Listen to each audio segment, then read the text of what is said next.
Dito naman tayo ngayon sa harap. Ayan. Ang project natin ngayon, maghuhukay, pagtataniman ng banana. Ito, nagsunog-sunog na yung tatay ko dito. Ayan. Kaya ngayon, yung mga una kong tinanim na saging, medyo nalanta, nasunog. Pati yung guyabano. Ayan. Ayan, may mga nauna na dito, pero makadami pang space. Ayan. Ito yung mga una kong tinanim ng mga gabi, naluto. Hanggang dun. Ayan. Yung may yero na yun, yung mababa, ulingin pa yan. Kaya dito muna tayo magtatanim sa bandang taas. Pag ganun, yun, kita nyo guys dun, saka kaliwa ng coconut tree, may saging na doon. Yun yung mga una kong tinanim nun. Napalibutan ng napier, nilinisan ko lang para lumabas yung maarawan. Yan, dito mag-ukay na ako dito. Maya maya tataniman ko na rin ng saging. May mga subwal na, kita nyo yun dun sa likod ng pickup doon. May mga saging doon, may mga tag-apat yung subwal, so pwede na tayong kumuha doon. May mga subwal na rin sa baba ng piggery. Ito, medyo malalim yung hukay ko. Lalagyan ko kasi ito ng dumi ng baboy, yung dry na, kasi kita nyo naman yung lupa dito, talagang matigas. Tingnan nyo itong nyog, 30 years na to, hindi lumalaki, wala pang bunga. Pangit ng lupa talaga dito, kaya yun yung una kong tinanim. Sa saging mukhang magta-thrive naman siya, so let's see. Yan, one hole. Try natin siyang medyo may pagka-aesthetic, gagawin natin siyang may linya, no? Yan, ito kaso dito hindi ko na linya kasi may puno dyan dati. Hirap namang mag-hukay dyan sa tapat niyan kasi may mga roots na yan. Kaya pinagilid ko doon. Hindi naman tayo perfect eh. Basta as much as possible gawin natin medyo straight. Ayan. Yan, doon ako nakabase sa unang tanim doon. Kung kita nyo yung payat na payat doon. Wala kasing ulan ngayon eh, kaya medyo hirap yung mga saging. Anong ulan? Araw pa ng araw. Ayan. So ayan ang goal, punta doon, isang row. Ito yung column nya, hindi pa nahukay doon sa pinakababa, pero may tanim na akong tatlo doon nung nauna. Ayun sa dulo, sa may bakod. Tapos doon pa sa may unahan pa. Ayan, may mga tinanim na ako doon. Nakikita nyo yung mga saging na doon. Sa likod ng pickup, sa harap ng pickup, tapos doon. Ayan. Nagtanim na tayo ng iba't ibang saging. Tapos dito rin, ayan. Saging dito, saging din doon. So ito na yung bahay. Ito ako din nagtanim nito, dalawang guyabano. Ayan. Hindi pa ako nagkukay sa gitna nitong dalawang saging kasi may tubo dito, baka matamaan ko. Dati kasi natamaan ko na yan, nagalitan na ng tatay ko, kaya ingat-ingat na lang next time na siguro, kasi daanan dyan eh. Yan o, pathway. Tsaka magtatanim tayo sa masyadong malapit sa guyabano, siguro dito pwede. Tsaka dun pagdadalawahin natin yung dyan, tanim, basta hindi matamaan yung tubo. Pero unahin muna natin dito kasi medyo mukhang mataba na yung lupa, kasi nagsunog yung tatay ko, may mga ash dyan. Tapos dito yung nagulingan nila, tatanim na rin tayo dyan para mas magana yung drainage pupunta dyan pag nag-ulan. Doon, antayin natin yung tito ko na mangunguha ng napier cuttings. Gusto ko na sanang tabasin yan kasi ang hirap manguha. Parang talbos lang kukunin mo dyan eh. Kasi matigas na yung trunk. Dapat kasi medyo malambot pa. Pero sabi kasi ng tito ko, hingi siya kasi mag-goat farm daw siya. So, pinagbigyan ko naman. Nilinisan ko lang yung ibang part. Tapos yung nanguha tayo ng ginawang silage. Pero madami pa yan, no? Tumutubo na nga ulit eh. Meron pa doon sa taas doon. Kasi pupunuin ko to ng saging. Yeah. Alam nyo naman, saging para sa native pig natin. Pang lechon, tsaka pang sarili. Kain. Ayan. Yung orange doon, ano, hindi yan ket-ket ah. Parang kalamansi yan. Ano ang tawag dyan? Kalamandarin ang tawag namin dyan. Pang asim eh, no? So ito, guyabano. Tumangkad na ng todo. Ewan ko ba, hindi na namunga. Siguro putulin din pagka ano, para sanga. Yan, may mga mahogany dyan, pinutol na kasi hindi straight, saka binagyo. Pinutol na, yan, straight pa naman, oh. Yan. Update ko na lang kayo pagka madami ng hukay dito. Tatanim na tayo. Okay. Yan. Nakahukay na tayo ng dalawa. Yan. Mga 1.5 foot to.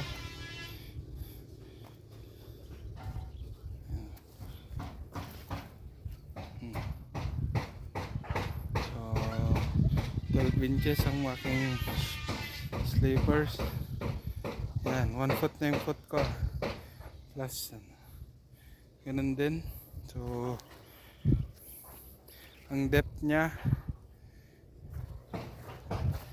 is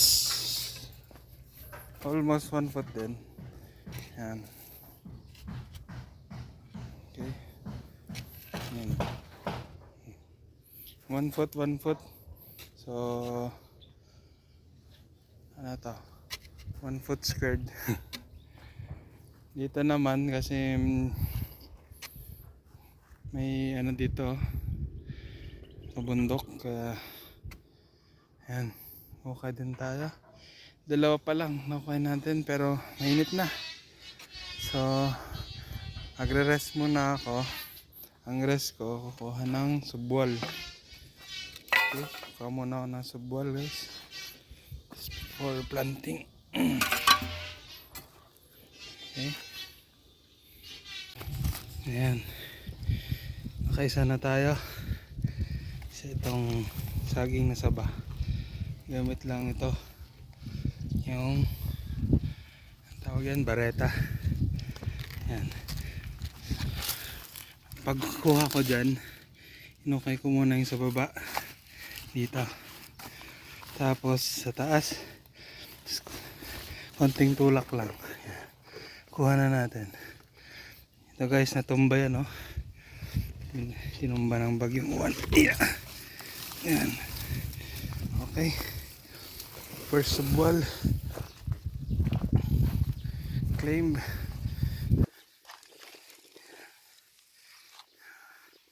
Linisan lang natin mamaya. Ayan, bawasan na. Dan naman. Okay, ito saba.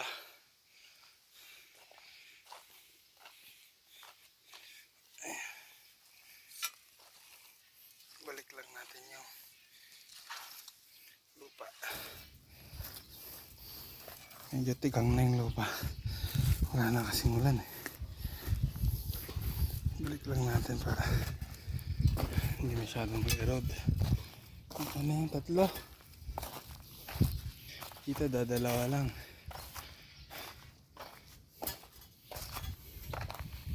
Ito tatlo pero nangayon yung isa. Ito, naghihingalo. Ito, pampisa pa lang. Dito, 3, 4. Sabi ng father ko, kuha ka daw ng lakatan. Basta na, tingnan natin dito.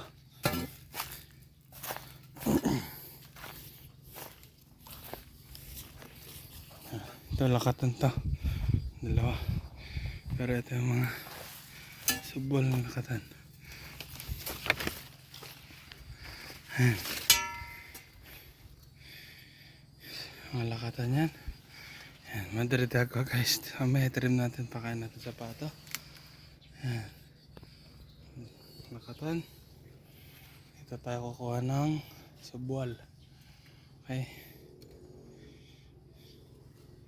Ito. Tunin natin yan. Dito.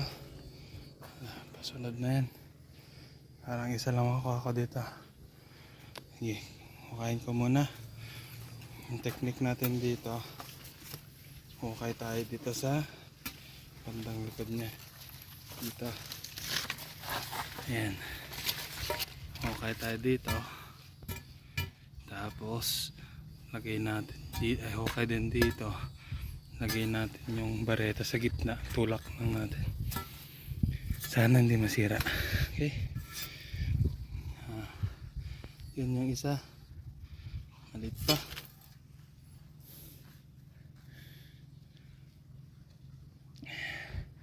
Yan.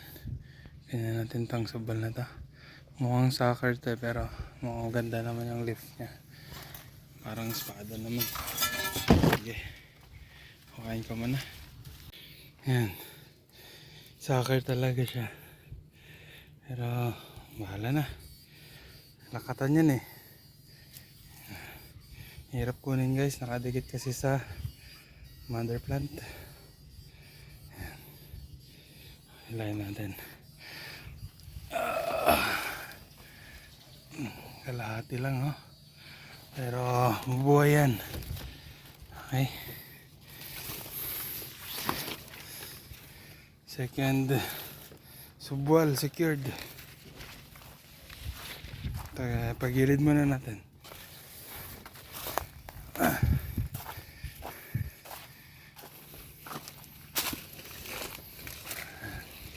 Ito na lang.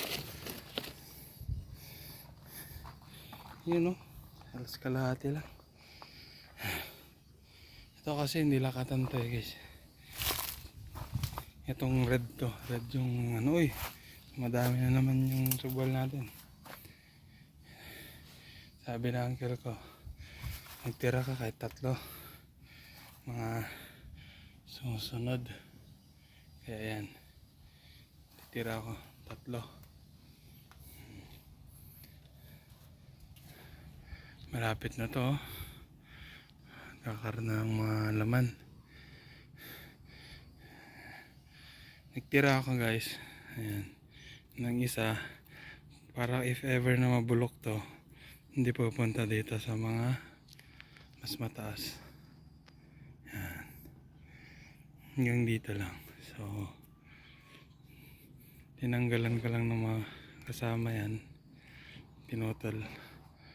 Para mas malalaki yung mga bunga niya. Ito, kambal. Hindi naman to pang commercial eh. Pang sarili lang natin. Muntik ng mabagyo ng matumba ng uwan pero nagapan natin. Ayan guys. Kunin natin yung pangalawang subol ng lakatan. Sabi ni Papa, magtanim daw tayo doon. Sa may nag-ulingan natin. Nag-ulingan nila dati.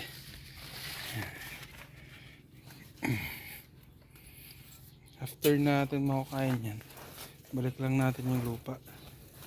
Baka may subbol ulit na balik. Ayoko naman tanggalin tong malaki kasi parang follower niyan. Follower yung tawag. Parang may follower to pag namunga na tong malaking lakatan. Ito yung kukunin natin. Ayan.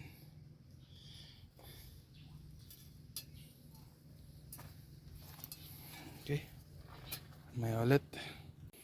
Okay. May mga subwal na tayo. Dalawang saging na saba. Saka dalawang saging nilakatan. At na-damage ko pa yung isa. Baka sakaling tumubo. Sana. Ano kasi yun eh. Nakadikit sa mother plant. Kaya ganyan pa. Parehas nito. Ang mga lakatan. Ito. Actually mga ano din mga tayo. Nakadikit din. Pero try natin. Kasi ito may organic fertilizer ako. Dumi ng baboy. No? Parang darak lang yan pero dumi yan ng baboy. Gagawin natin dyan. Yan. Lalagay natin dito sa hinukay natin.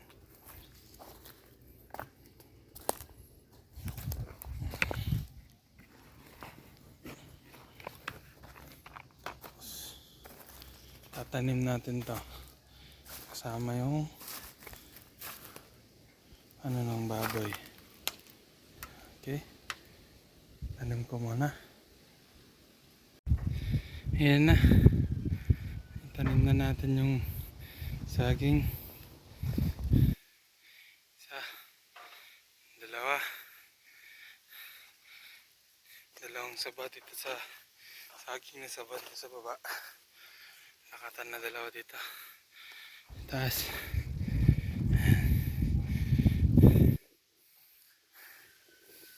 Saka na natin tataniman dito. Pagka may oras na naman. Medyo pagod na.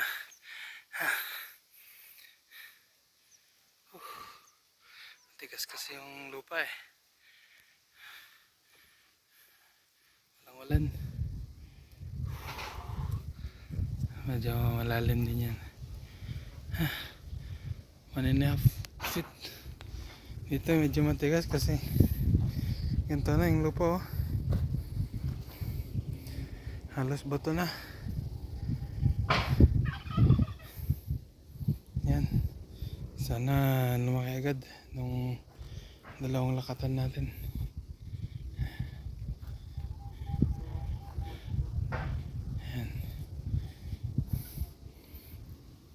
Next time bili ako ng complete fertilizer. Lagyan natin itong mga saging pagka maulan-ulan konti. Yan. Lalim kasi ng pinag-ulingan nila eh. Kinuha nila yung matigas na part. Hirap kukain. Ito stagnant na yung saging tinanim ko na na. Hindi lumalaki kasi pangit ng lupa eh. Yan o. Same din to nung may bunga natin doon. Red yung stem. Parang yun o. Yan o. Mga napier. Nagpuputol ko na at sobrang wild na dito. Ito guys.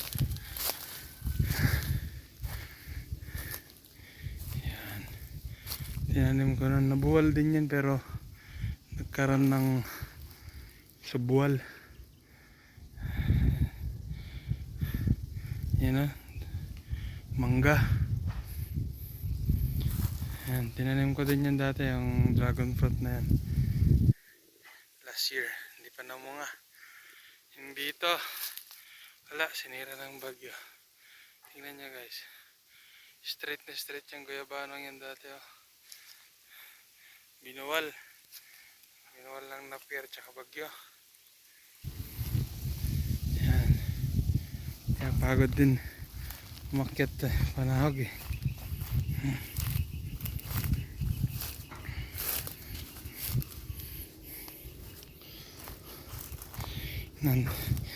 Hinahayaan ko lang mag-dry yan dyan para mag fertilizer.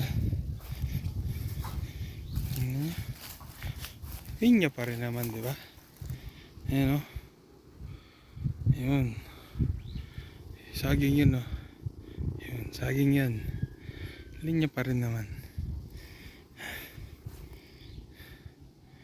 As much as possible, try nating magkakalinya. Parang hindi parang puzzle pagka naglakad tayo dito.